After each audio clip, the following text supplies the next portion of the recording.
தம்பி மகனுக்கு நல்லது செய்ய போய் ஒரு பெரியப்பாவும் தாத்தாவும் அநியாயமா உயிரை விட்டிருக்காங்க. போதை வெறியாட்டத்தின் பயங்கரம் இது.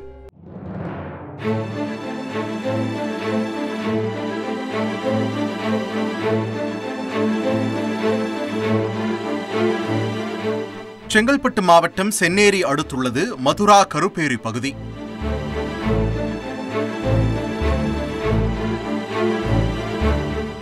நள்ளிரவிலும் போலீசார் படு தீவிர விசாரணையில் இருக்க காரணம் ஒரு கொடூர சம்பவம்.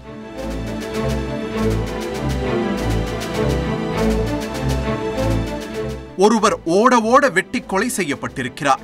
மற்றொருவர் இரத்த காயங்களோடு மருத்துவமனையில் அனுமதிக்கப்பட்டிருக்கிறார். கொல்லப்பட்டவர் இதே ஊரைச் சேர்ந்த ரவி. 53 வயதான ரவி விவசாயம் செய்து வந்திருக்கிறார். இவருக்கு திருமணமாகி 3 மகன்கள் உள்ளனர்.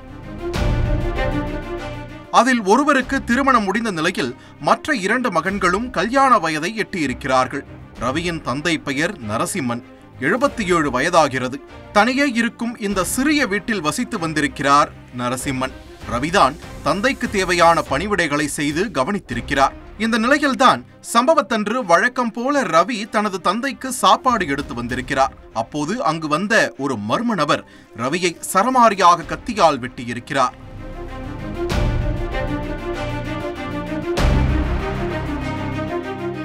ரவியின் அலறல் சத்தம் கேட்டு ஓடி வந்த நரசிம்மன் மகனை காப்பாற்ற நினைத்திருக்கிறார். ஆனால் அந்த கொலை மிருகம் நரசிம்மனையும் கொடூரமாக வெட்டிவிட்டு தப்பி ஓடியிருக்கிறது. சத்தம் கேட்டு அக்கம் பக்கத்தினர் ஓடி வந்து பார்த்தபோது நரசிம்மன் உயிருக்கு போராடி கொண்டிருக்க அவரை மருத்துவமனைக்கு அனுப்பி வைத்துவிட்டு போலீசாருக்கு தகவல் கொடுத்திருக்கிறார்கள். ரவியின் உடலை பிரேத பரிசோதனைக்காக அனுப்பிய பின் முறையான புலன் விசாரணையை தொடங்கியிருக்கிறார்கள். அப்போதுதான் இந்த பாதகத்தை செய்தது கொல்லப்பட்டவரின் சொந்த தம்பி மகன் காமேஷ் என்பது தெரிய வந்திருக்கிறது. தீவிர தேடுதல் வேட்டைக்கு பின் காமேஷை கைது செய்த போலீசார் கொலைக்கான காரணம் குறித்து விசாரித்திருக்கிறார்கள். அதில்தான் பணம் கொடுக்கல் வாங்கல் விவகாரமும் போதை பழக்கமும் சேர்ந்து இந்த பயங்கரத்தை செய்திருப்பது அம்பலமாகியிருக்கிறது. காமேஷின் தந்தையும் ரவியும் உடன் பிறந்த சகோதரர்கள். தந்தை இறந்துவிட்ட நிலையில் தாயால் வளர்க்கப்பட்டிருக்கிறார் காமேஷ். இந்த நிலையில் காமேஷின் தாய் வழி பூர்வீக சொத்தை சில நாட்களுக்கு முன் விற்பனை செய்திருக்கிறார்கள். அந்த பணம் 2 லட்சம் ரூபாயை காமேஷ் கையில் வைத்திருந்திருக்கிறார்.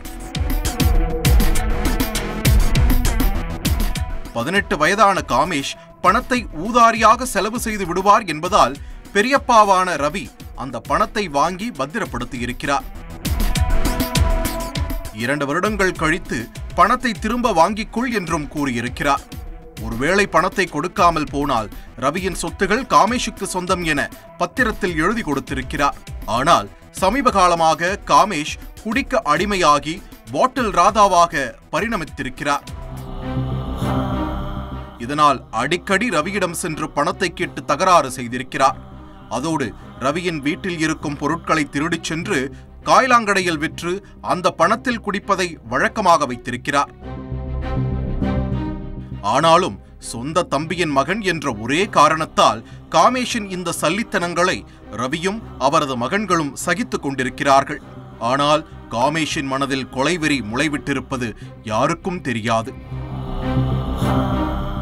அடிக்கடி ரவியின் மகன்களிடம் குடிக்க பணம் கேட்டு தொந்தரவு செய்து வந்த காமேஷ் சம்பவத்தன்று ரவியின் 3வது மகனிடம் குடிக்க 200 ரூபாய் பணம் கேட்டிருக்கிறார்.